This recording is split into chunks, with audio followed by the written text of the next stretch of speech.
Oh, hooray!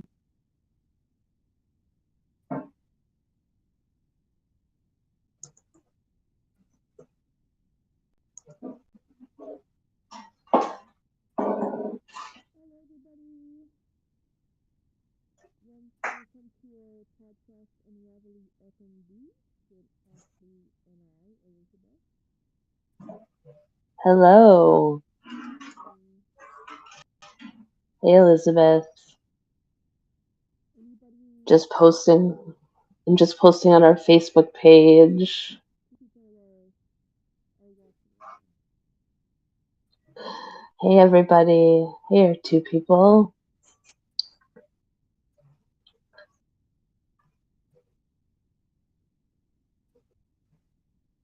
Okay.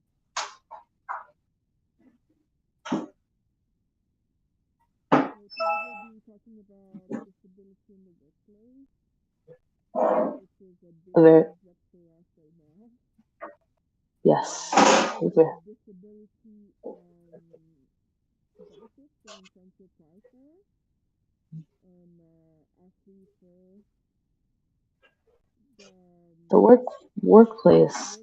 She's been having a lot of hard time with the workplace, finding a job. And dealing with uh,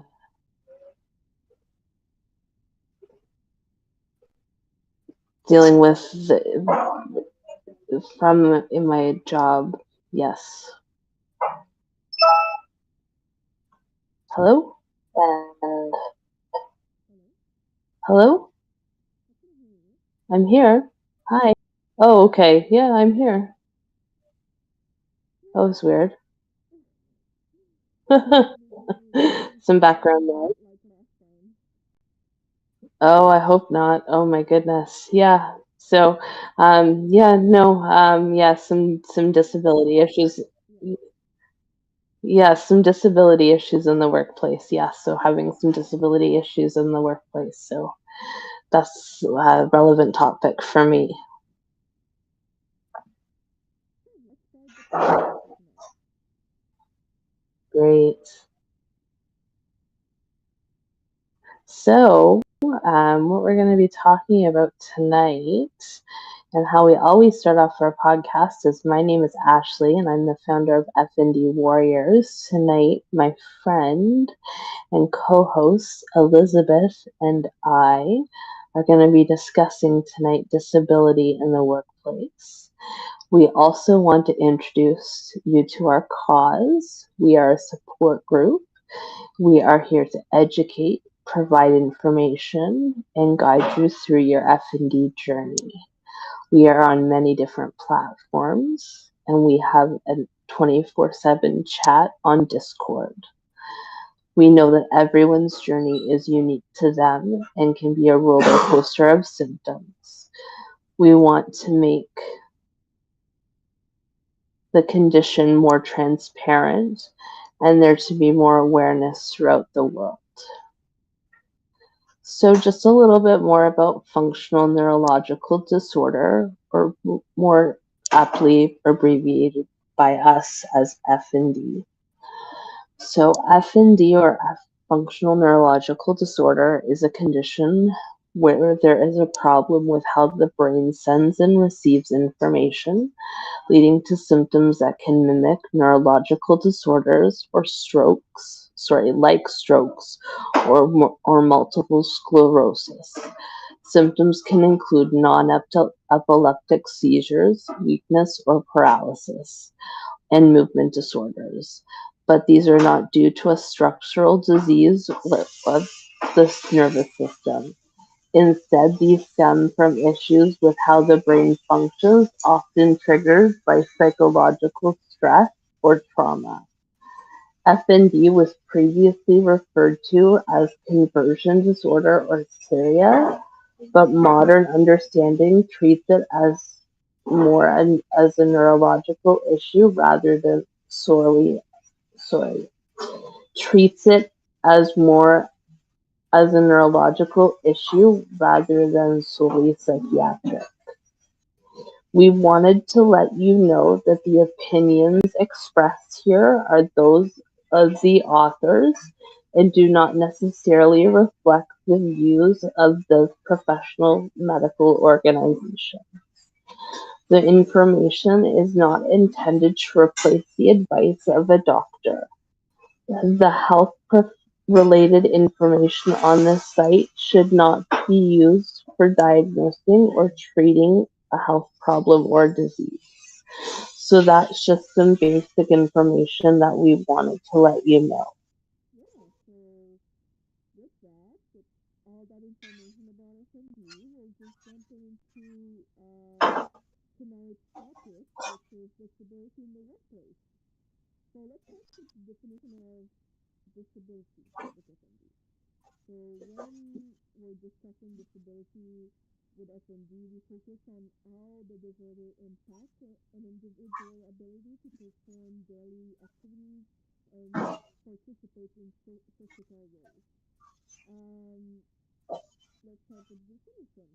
So there are different ones like medical, legal, social model, and we'll talk a little bit about World Health Organization. So let's see, do the medical one now. Sure.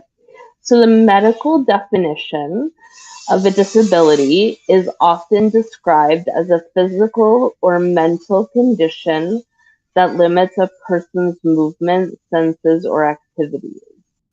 This includes conditions like mobility impairments, blindness or hearing loss, or intellectual disabilities. I'm sorry about all the background noise. I'm very, very, very sorry. There's just a lot of noise right at the moment. I can't count. Yeah, I'm so sorry. It'll just be for just a few moments.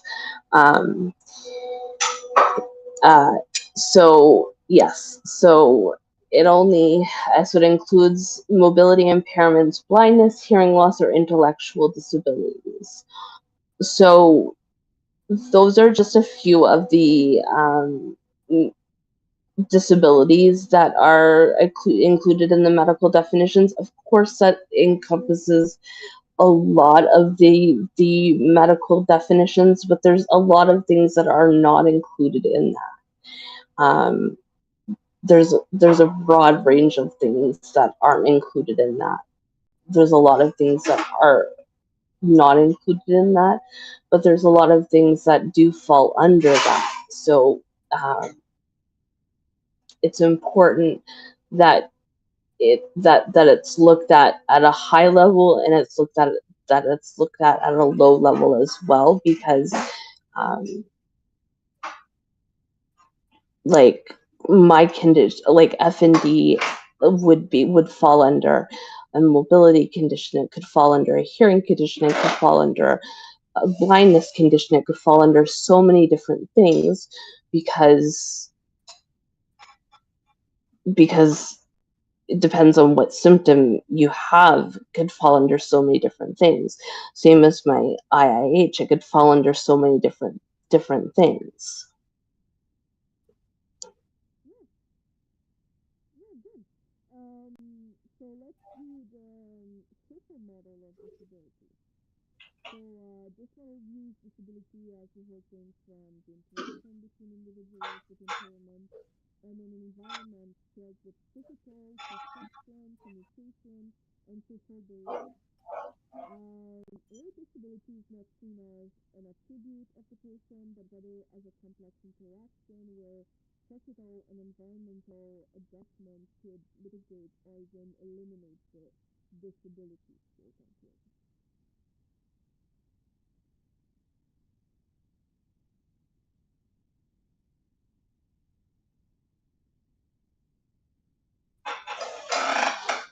Are you okay, Ash? Yeah, no, I'm okay. Okay. Sorry about that. My apologies. Okay. Sorry. Want me to do this one? Yeah, go ahead. Okay, so let's talk about 20 minutes too. Um, it uses the International Classification of Functioning Disability and Health, which describes disability as an umbrella term for impairment, activity limitation, and participation restriction. An impairment is a problem in body function or structure. An activity limitation is a difficulty encountered by an individual in executing a task or action. And participation restriction is a problem experienced by an individual in engagement in life situations. So all of them are pretty straightforward, but we'll talk about Yep. them in the podcast. So each of these Yep. definitions reflects different aspects of understanding disability. But if you need more specific information, or if you're looking for definition under different cultural or legal framework, please let me know. I could provide you with some research on where and how, like what organization you need to research to. So Perfect. impairment is not due to physical damage in this case, in with the AD, because it arises from how the nervous system functions. These impairments can be highly variable and might affect motor control, sensation, or cognitive function without a clear organic cause from conventional medical tests like MRI or EEG. That's why it's so hard um, for for us to get a diagnosis. It's just that nothing can be um, produced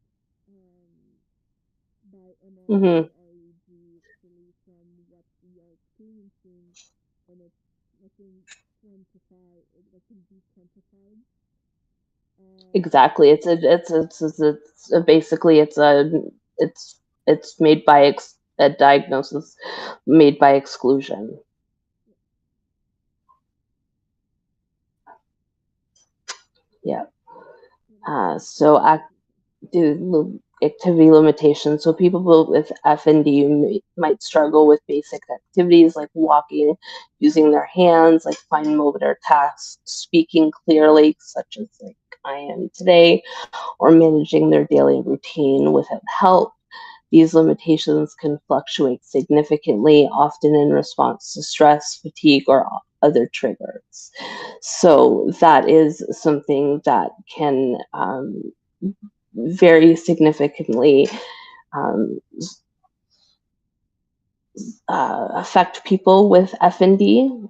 It But can it can trigger also people. it doesn't Yeah. just affect them well, it does affect them on the daily. So imagine you're just on top of everything, you're adding that financial burden. You need to find a job, but or you need to get disability, but all of them are hard to get because you have so many limitations that most employers are not gonna to hire you if they think it's limiting to them. They want the perfect employee, and we're usually not the first choice of an employer. There's also Yeah. participation restriction because of their symptoms. Individuals with FND might find it challenging to engage in work, education, social activity, or even manage household responsibilities. Um, it's Mm-hmm. unpredictable because it's a dynamic um, condition. So it means that it can change from a day to another, or it can change from a minute to another. The symptoms can come and go. You never know when it's gonna happen, but you never know when it's gonna go away either. But it just leads to social isolation, employment issues, or even difficulty in maintaining relationships. So when you're looking at this, these are all things. Social is really important in the workplace Yeah, because for sure. without it, you can have a hard time. And then the disability of FND is often about the functional impact of on daily life rather than a static condition. Since it's a dynamic condition, like the symptoms can change, the level of disability might not be consistent, but it can be profoundly limiting at times. The variability can be like managing or planning the activities challenging. Yeah, yeah. There's also psychosocial factors, like the perception of one's disability in FND is also influenced by um, how one copes with the diagnosis, societal reaction, and personal resilience or distress. Uh, there is a lot of stigma associated with FND. We talked about it in our other podcast.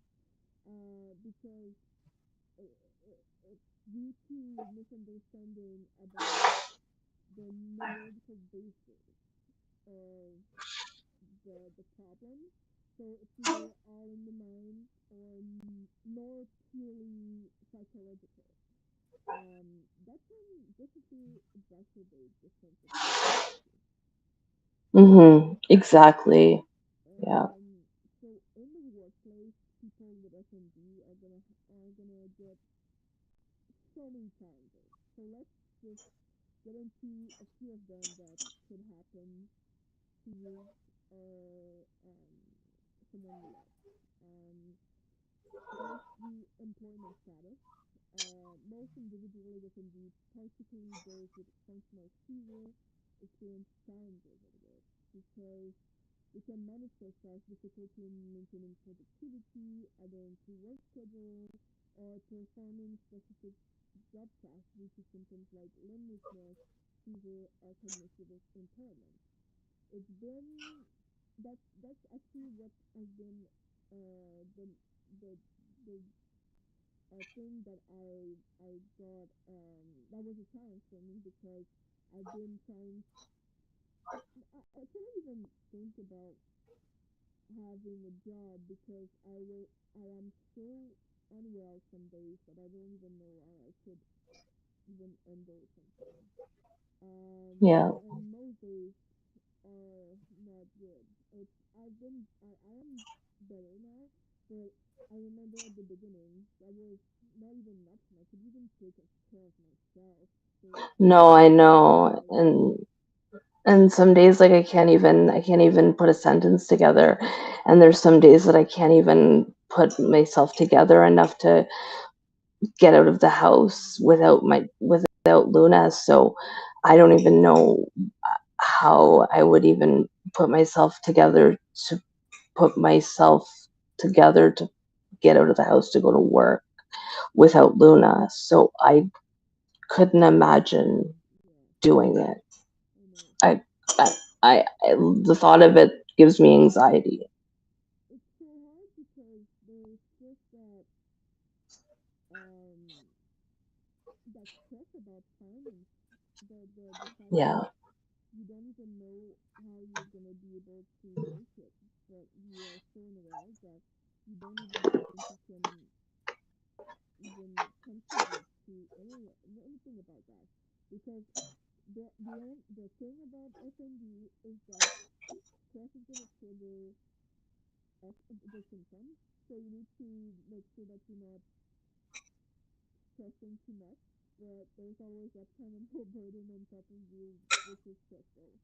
So hmm it's like a constant anxiety pattern um, that is very hard to get out of unless Yeah. you get a job. But even people with jobs, um, there are a lot of people with FND that have a job and they don't even know how they can even manage doing things.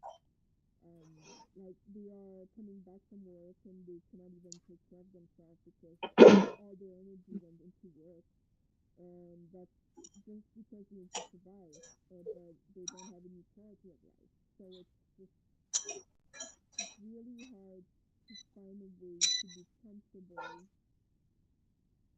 with that financial challenge. It is really, really difficult. And I can attest to that, how difficult it is to be a working person with FND, because I did it for a really long time, being undiagnosed with FND. I did it for such a long time, being undiagnosed. Were you getting And accommodation or no, nothing? like I did it for, I swear it must have been over a decade undiagnosed. More than a decade. So you So just I to do your best and get by. suffering because of it. Yeah. There was at times where I was getting some accommodations in some jobs. And there was at times that because I was in and out at times from brain surgeries here and there, and there was sometimes I would get some accommodations for some things because I would have some issues with some brain surgeries and issues with it, you know, coming back from recovering from brain surgeries and whatnot and things like that. But yeah, that would be the extent of it. But yeah, yeah, that was it. It was rough. It was and I worked in calls. It was worked in call centers. It wasn't an easy industry to work in. Yeah, that's true because you're adding stress about everything. That industry is very stressful. So Hmm. and that's probably one of the main Triggers. well, not triggers, but one of the main things you've been doing as a job. Oh You've yeah. been in call centers for your like the whole time, and there are days that you can barely talk. So I can imagine Oh yeah. that was hard. Trying to bring out words whenever you can't talk, like it has to have something to do with it. Absolutely, it has to have something to do with it. There has to be some kind of connection with my speech, and I don't know, because I used to be able to talk and talk and talk and talk and Yeah. talk and Did talk you and talk and notice talk, and anything about that, like any other employee or no? I don't know. But I used to be able to talk and talk and talk and talk, and I used to be told to shut up all the time. Oh my God, I used to. My God, I used to talk, and my grandmother used to tell me to shut up because I talk so much. Funny stories, but like you can laugh about it now, but it used to be horror stories from when I was a kid. But yeah, laugh about it now, but trauma from when Yeah, we all talk about it trauma. Like at some yeah, point we have to. yeah, We shouldn't, yeah, but it's how we need. Like that's yeah. how I can get the word out. Through That's it, how I can it's express it because I'm doing it with a little humor. Because other than that, yeah, I would be in tears. I would be like, yeah. Being a ball, crying on the floor in the fetal position.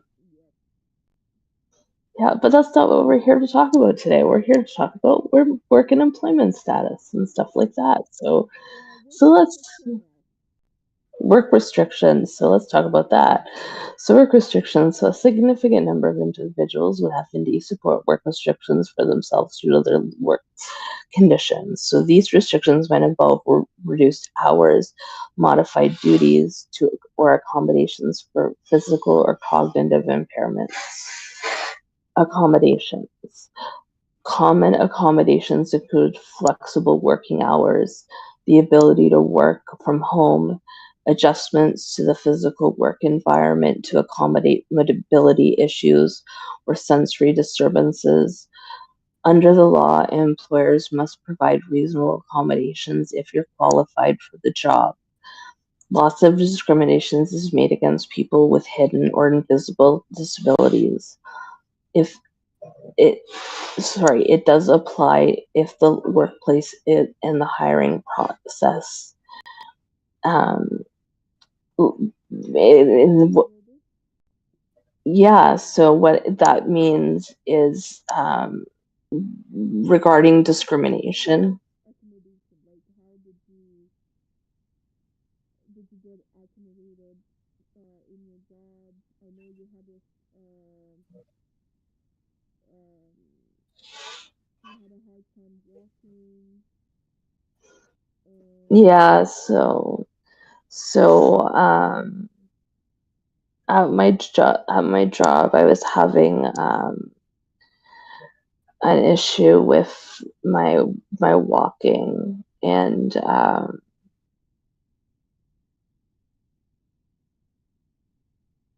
there was a fire alarm, and um, they the fire safety plan was for me to go down the fire escape, down the service elevator, and um, I went towards the fire elevator, the service elevator. My manager made her way towards me and said that no, the service elevator was out, and that I was to follow her, and started following her, and we were making our way to a corner office. The corner office was all glass, and I'm thinking to myself, why are we going to a corner office that's full of glass? And then they pull out a bag of gas masks, and I start freaking out. And that's when they say it's just a fire drill. yeah. And I start freaking out, and I decide that I'm just leaving for the day. And I tell my manager that I'm going home. When I go home, I send an email to the head of health and safety and to my HR manager, and I let them know that they need to come up with a clear fire safety plan because it was not appropriate what happened, and um, that was a Friday, and when I came in on Monday, I was terminated from my job without cause. So that means I was fired for no reason. So just because you would get like better accommodation for your walker, you wanted to make sure that you were able to get out of the building, especially if there was a fire, and Yeah, instead of doing something, they just terminated you without yeah, cause. exactly. They terminated my employment without cause. And what would been the accommodation to get a job for you? So so we have to go back a little bit before we even talk about getting a job. So before we even go there, so since I have been fired, I've had really, really bad PTSD. I've had really, really bad um, nightmares and really bad fire alarm dreams since the fire. And I've been waking up in the middle of the night yelling, fire, fire, fire. Um, and I had to get myself an emotional support animal just to even leave my house. That was about 2.5 months ago, 3 months ago, that I got my emotional support animal, Luna. And she's been a godsend.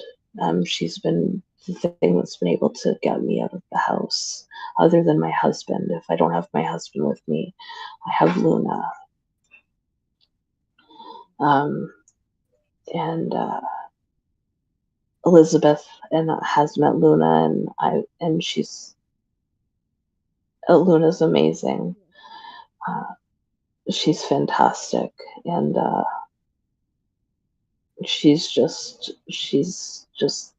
everything, and she just gets me out of the house, and I don't know what I'd do without her. Um, I don't know what else to say. She just What have you is been trying just to the do? What have you been trying to do with functional oh neurology? yeah. Yeah, so in the last little while I've been trying to get a job, and in that I have been looking to find a job where I'd be able to take Luna with me, and I was in the final stages of in pre-screening questions and trying to in finding a place that was looking really potentially good, and they wanted to set up an interview, and I told them, okay, that's great, and I was giving them a heads up, hey, look, I have an emotional support animal, and they said, oh wait, no, that's not okay, we have rules and religious reasons, you can't bring a dog, we're taking the interview away, sorry, bye. But you were qualified for the job. But I was qualified, and they just took it away from me. That's crazy. Yeah. So what did you do?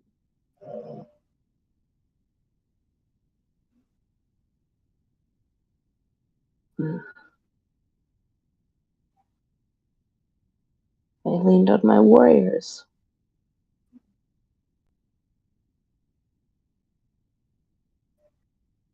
So Ashley is not alone in this. Everybody that has a disability is struggling with this.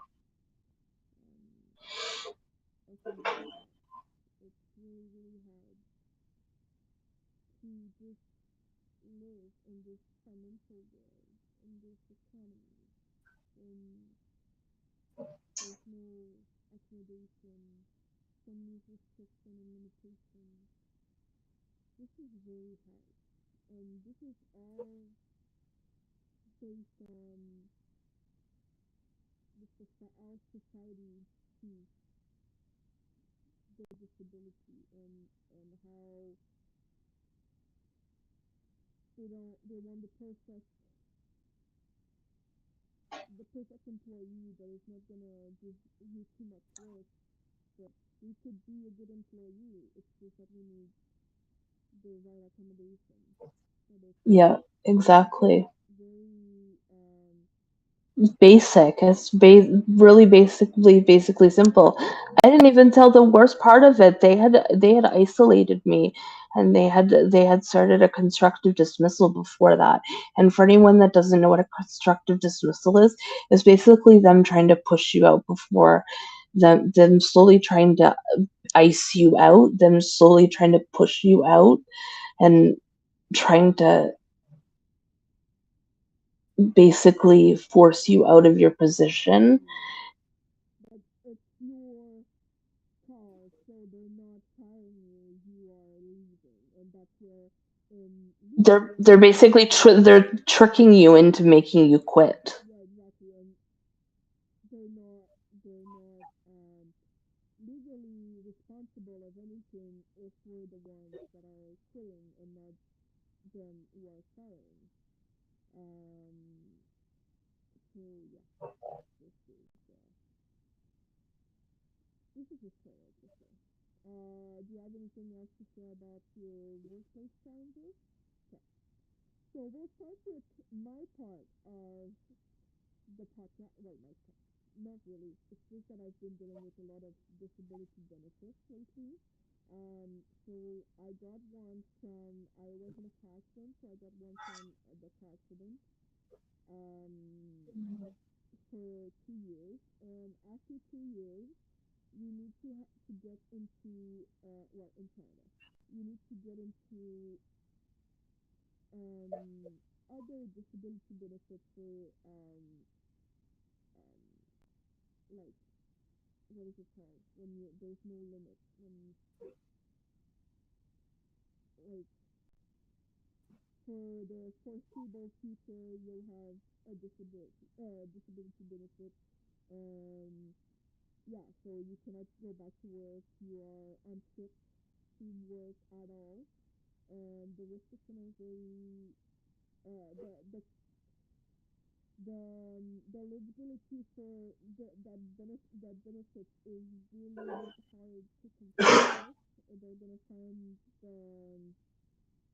uh, something that is not gonna fit, and they're gonna deny you. So when seeking disability accommodation or benefits, individual with FND might face unique challenges in proving their disability due to the lack of visible or consistently measurable markers. However, FND can qualify for disability if it significantly affects one's ability to function in major life activities. So not all FND cases can apply for disability, but there are a lot of them that are preventing us from functioning and doing life activities in general, taking care of yourself, anything. So getting FND recognized as a disability involves a few key steps, which and it's really important to get all the information at first, so you know what you're getting into. This is I know this can be really triggering, like as a process to do, because there is so much you need to explain your story again. You need to do all the things again, and you don't even know if it's gonna come out as as disability. Are they gonna deny you? Are they gonna approve it? You never know. So it takes about in Canada it takes about 6 months, and every time they deny you and you appeal, it's another 6 months. So it can add up to a lot of time where we just don't get any income. I've been without income for almost a year now. In May of I've been without income since October, yeah, since I've been without my job. and yeah, so there's nothing you can really do. It's yeah, It's sad. It's sad. It's sad and disgusting. And like what are you supposed to do? yeah. It's we're already suffering so much that we need to add a layer of chaos on top of it. But yeah, there are Yeah. there is an eligibility for disability benefits. You know, Yep. Yep. To be eligible for disability benefits with FND, you must demonstrate that your condition significantly impairs your ability to work for at least 12 months or results in death. FND must cause substantial limitations in daily activities, often evidenced by specific symptoms like limb weakness or seizures, which are often not explained by structural or neurological damage. Documentations from medical professionals showing adherence to prescribed treatments without significant movement is crucial. So, this is just a general overview. It's not set in stone, it's not set by a certain country, it's not set by a certain parameter. It's just something that's in general that we kind of found. It's so we just wanted something general, make sure you're going into your specific country. exactly. I just want to mention that we said that to be eligible for disability benefits, we need to demonstrate that we cannot work that results in death, and it's not like about FND. It's more about in general that people, other people who are suffering with disabilities go it can result in death, but most FND cases, well, I don't have Don't, FND yeah, cases. Uh, yeah, well, uh, yeah, yeah. I haven't. me neither, but you never know. Never know. people pertaining disability, because FND is such an unknown condition. Disability progress don't usually consider FND as a condition that can impact, but it requires demonstrating that the condition severely impacts workplace ability. They might require consultation with many specialists or independent medical examination, document from neurologists, and possibly neuropsychiatrists who have experience with FND. This can help to uh, provide a detailed and accurate diagnosis. Really important to just find, well, it's not everybody that can find it. It's not everybody that can find someone that is expert in FND, well, expert, that knows about FND, that can give you a diagnosis. Um, but try to get the best you can. It's, it's hard, and it's not everybody who's gonna be able to do that, but you definitely need all the evidence on your side uh, for applying with disability. There's also collecting medical evidence, like medical records that detail your symptoms, how they impact your daily life, and even treatments that you've undergone and that didn't work. I did many treatments, like I did treatments for like 2 years, different treatments and everything. It never got it never got better. So I just at that time they just get it and they know that it's not gonna get any better. It can get better, but in the medical field, after 2 years, they know it's undetermined when you're gonna get better from that point. Documentation. You need to complete all necessary forms for the detailed information, and you need to present everything that you know. I got denied. I'm actually doing the I'm actually doing the appeal process right now, and I'm including much more medical evidence from everywhere. All the specialists I saw, everything. So I can get it, but like I said, it's another 6 months, and I have to wait for them to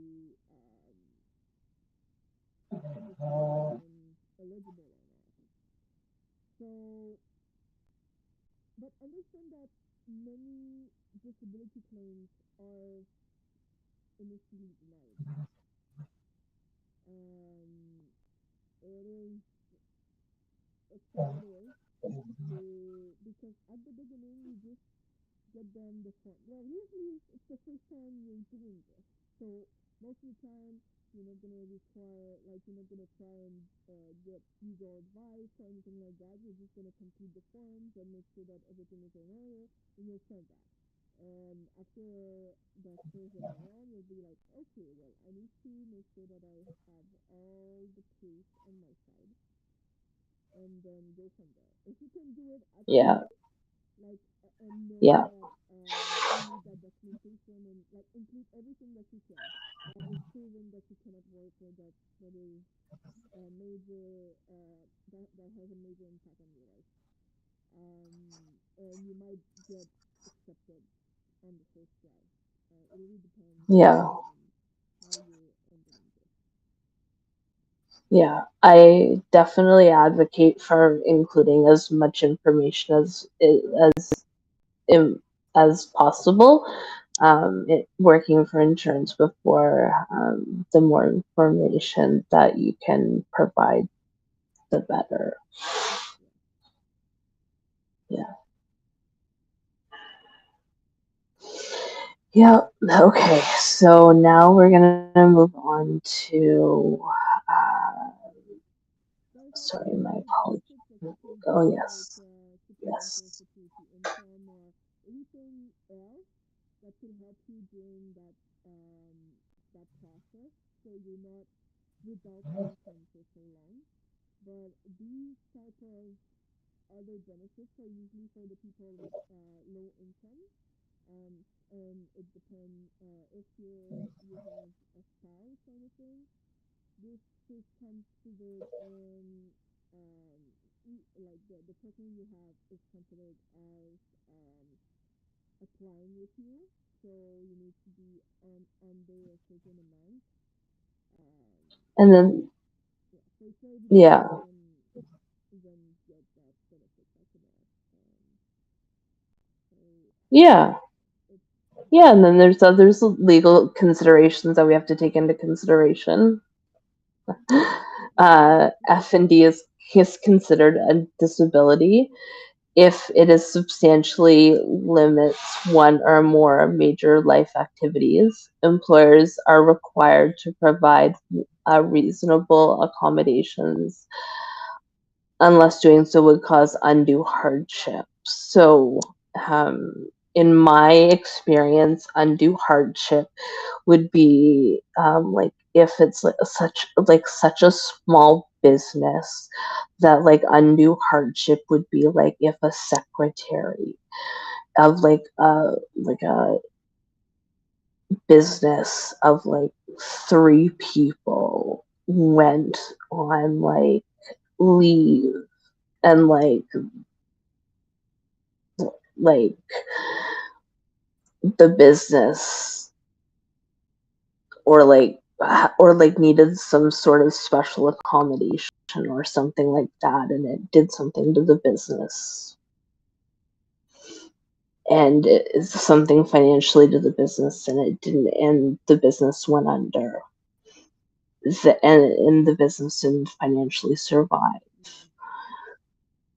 That would be considered undue hardship. That would be because the business was so small. yeah, That would be considered undue hardship. That would be in my experience some because the business was so small. That would be something that I could think of. yeah, But like in my experience, I've worked for big companies. They're not gonna experience undue hardship because they're such big companies.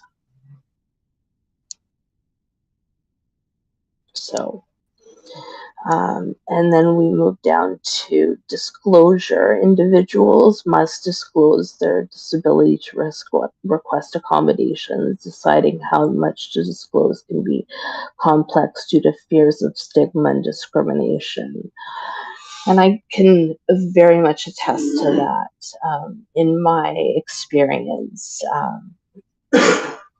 just going to disclose my um, disability was something that was I didn't want to do, and it turned into, pardon my language, a shit show.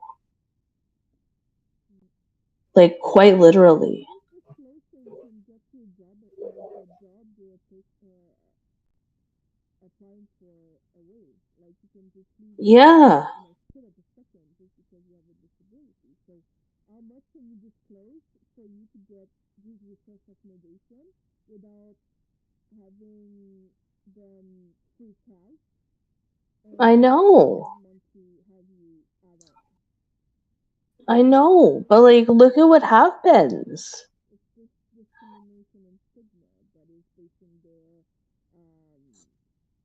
decision, and it's really sad and really unfair. Hmm. Really, really, absolutely, absolutely unfair because they didn't even give me a chance. They didn't give me a chance at all to prove what I was worth. Yeah, and that's how we feel sometimes. We only work our disability. Like, what are we worth? Sometimes I'm asking myself that question. We're worth the letters FND. We're worth the Exactly. letters FND. That's what we're worth. I mean, before I co-found FND Warriors with you, I was still looking for purpose. I was still like it's getting that support group really helped me getting that sense of purpose and that I have a goal in life. Yeah. And Yeah. It gave me a purpose too. in society, that's the goal. What are you like? What do you do for a living? That's the only thing people are basing you on. What you do for Yeah. work, and we cannot work, so we're disabled. And the minute you're saying that you're disabled, people are gonna pity you. People are gonna look at you weird. They're gonna be like, "Oh, I want to know more." So you need to check all your what else you All can the do, all the different things. things, and it's just very like I'm not even seeing most people anymore because I don't want to repeat myself. I don't want to get into that conversation over and over again. But you have Hmm. to when you're getting a job in some ways because if you need to disclose some stuff so you can get the accommodation. It's very important. But Yeah. it also needs to be reasonable accommodation, something that they're going to be able to provide for you that is not Yeah. too hard to reach, Yeah. like But flexible working hours, ergonomic I wasn't space. even asking that. I already had flexible working hours. I wasn't even asking for flexible working hours. It wasn't even that. I wasn't even asking for anything like hard. It was, I don't even want to get into it. I don't, it's Yeah, so triggering. Like, I don't want to get into the hard details because I can stick to the facts that I've been talking about because I've talked about those yeah. facts so much that I'm okay with, that I'm okay talking about those It's not facts. as triggering anymore. It's not okay, but it's It's you kind of the mourn I've and process that I've information. yeah, and I think that I've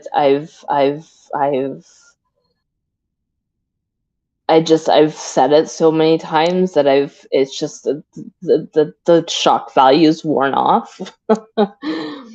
So it's like it's okay now that I'm okay saying it, if I say it exactly the same way that many times, that I'm Yeah, okay with it. right. So I don't But know. I know. Okay, so the job I could do is I could probably work on Sundays. But that's the thing. People want you to be reliable and everything. So my dream job, I would say, dream accommodation, would be that I can work when I feel like I can work because lots of times I have brain fog. Lots of times I have Yeah, different problems that are preventing me from being able to work. And if I could just do it on my own time when I can do it, it would be so much easier. It's yeah, not possible for all the jobs, but that would be one big one that I would like to have. There's also that working from home. Um, I am very overwhelmed in social situations, so yeah. I do need to have something that is overwhelming in general. So working at home would work, but again, somebody that is gonna accommodate. And I'm not asking for like too much. I think No, no, it's no, just that people don't want to get into that, and they don't want to no, be able to no. deliver or do the things No, that like me, I needed extra breaks for Luna. yeah, exactly. But even though she's pee trained, I could be like, go pee, and she's trained to Yeah, pee on exactly. command. But that's the responsibility. We should maybe get more breaks, but like work accordingly. Maybe Yeah, get yeah, I don't know, get some more breaks, but also I don't know, I don't know, but maybe what, but set the schedule another way if it has Yeah, I know. 9 hours or like a very long time. You can But maybe get it docked from our pay or something. I don't know, or I don't know. anything. We need Yeah, that. We something. need that money. We need to have like I know. we are barely gonna be able to do a part-time job. So give us some money to live. I know. We I need know. something. I know it's true. We shouldn't be penalized for our disability, But we are penalized for but we everything. are. We are penalized. We are penalized every step of the way. Having FND is very unfair. I know it probably resonates with a lot of you. It does. Uh, Does resonate with me. it's just been hardship. It's been chaos after chaos. Okay, let's continue. So there's legal precedent and claims. Um, like there are instances where individuals have successfully claim compensation for FND triggered or exacerbated by workplace conditions. Legal support often involves proving that symptoms are genuine and not feigned, which can require expert medical testimony. And that's what I actually did after the 2 year mark. And I went to see lots of medical um, experts for all the pills, and they just said that I was seeking attention, and they didn't even try to get me, um, like, to be fair on that report. They were just saying a lot of false things based on um, their stigma, on their misunderstanding of disability. There is also, I know probably some of you don't know that, but insurance companies, governments are like they're gonna get some surveillance to assess the intensity of the symptoms. It is very ethically and legally contentious, but it does happen. So don't like when you're saying that, and it's like we said, it's very hard to qualify how much disability we have. Some days we can walk, and other days we cannot. But if we say we can't walk, and someday we're on, I don't know, we're showing, we're on the street and we're walking, and an insurance company uh, puts some surveillance on us, they can just get that picture and be like, well, you did that. So be very careful on what you're sharing, but it's usually going to be based on what you're saying on social media. So like, oh well, we saw that picture or we saw that video where you could do that. And but yeah, it just don't take it too seriously. It's just that it happens. So be on your guard. Yeah. Yeah, for sure. Employment law. If you're having a hard time, there's also employment lawyers that are specializing in disability. Um, because there are members of your teams that are I have one of facing those. like wrongful termination, like Ashley had, discrimination, or failure to accommodate. All of them can like or not. I have a really good lawyer.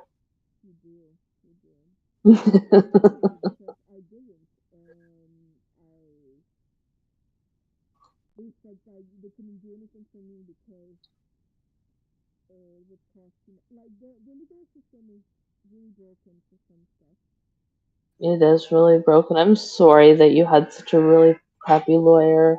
Yeah. Well, it's not their fault. It's the system fault. So what happened is I got so many things from so many different experts that they base the like in the law they're gonna base a disability on experts. And that, like I said, the expert said that I was seeking attention, that I didn't really have anything, and the Mhm. words that are in that report are legally everything that is going to prove that I'm not disabled. And they can write Yeah. anything, anything. And that's what they did. And that's how, and after that, if you're a disability, and you're a person dealing with disability, you're going to get um, you're going to need to pay experts out of your pocket to be able to counter expertise that expertise. So for me, Yeah. there's Yeah. 8 of them, and it's about $10,000 per expert. So that means that you're So you'd have asking to pay $80,000 out of your pocket, $8,000. and I don't even have income. You know, Yeah. that's how they won. That's how that insurance company won. It's just by putting like money into something, and they didn't have to pay anymore because Yeah. it's something that, but it's not even the right information. But yeah, it's huge children for me because that is very unfair, and I don't even know what to do with that. I just had to let it go, and that is that feels very Yeah. unfair to me. Yeah. I feel really bad for you, and I know it's really unfair, and I I Like feel like I really, said to really you for you because earlier, I'm going through something like that myself right now, and I feel really for you right now. like the people that are actually writing that report come for 30 minutes, an hour, and they're gonna base Mhm. everything I said in there and their knowledge of FND, which is usually none, to write their report. Yeah. So they're like, oh, Yeah. it's fit for work, but they don't even know what it is. So Yeah. yeah, Yeah. Yeah. That's ridiculous. Yeah. Yeah, that's ridiculous. Well, support network. So, an advocate and educate. So, we always advocate and educate network. So, engage with organizations such as ours. So, with FND Warriors, which can offer guidance, support, resources, sometimes advocacy in navigating the systems. There's also other ad, um, support networks like FND Action and FND Hope that you can always go to. Um, yeah, there's also that you can and always by the go way, to. I know though there's a lot of other support groups out there that you can always go on Facebook and go to them. I know that one of the very first ones that Elizabeth was referred to was FND Hope. yes, yes, that's what they gave me. They just gave me the website URL and told me to go and take a look there, and that's the only information I got from FND Hmm. when I got Yeah, diagnosed. It's really important to educate others as well. If yeah. it's not well understood with employers, with healthcare providers, and loved ones, anybody that you're gonna uh, see anywhere are probably not gonna know about SMB. It's usually what happens. And we need that support and accommodation where needed, and that's by educating others. That's where I get that. And awareness and advocacy in organizations like FND Action, FND Hope, and ours as like FND Warriors provide resources and advocate for better recognition and support in various FND settings, including workplaces. Um, so we can get more resources, more accommodations, and just better. Um, It's really important to advocate for yourself and Yes. because life is Yes. going to do it if you're not. Yes. Um, Yes. Yeah. Life isn't fair, like you said, but you have that power where you can do as much as you can to advocate for yourself and raise that awareness in the community. And it's very, very important that you document everything. Yes, I have a document where there's a timeline of all the doctor appointments, all the treatments I did, everything. And every time I go somewhere, I give them that. And most of them don't even want to look at it. Like I was so tired. There was a proof. They were like, it was like they took it and they almost put it in the garbage right away. That was like Yeah. that was hard. That was hard. But it's for your information and for you, whether you need it for legal purposes, whatever purposes, medical purposes, whatever. You always keep a log for your purposes to keep for whatever purposes. Always just keep a log for journal for whatever purposes. Yes. So like you said, FND can serially impact life and employment, often leading to disability due to its unpredictable symptoms.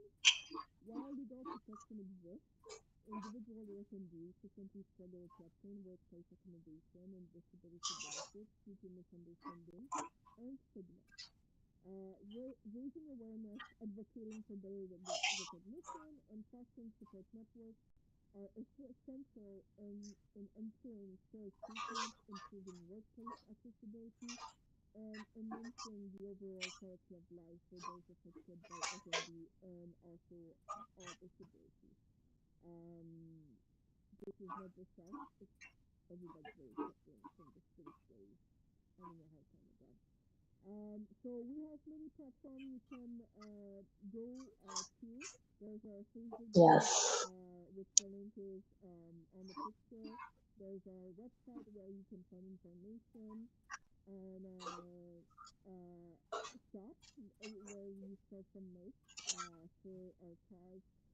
All the profit is going to go into starting a nonprofit organization that is going to help people with FND or help put some money into research and yeah. And there's our Discord channel as well, 24/7, that you can go chat with anybody, with all the people on the platform any time of the day. It's worldwide, so most of the time someone is awake. And Yeah. Yeah. yeah, get the feeling Yeah. there. So don't forget to subscribe to our channel and thanks for tuning in. Yes. Thank you so much. Have a great night. Yeah, good night or day or whatever. Bye. Yes. Thank you. Bye bye.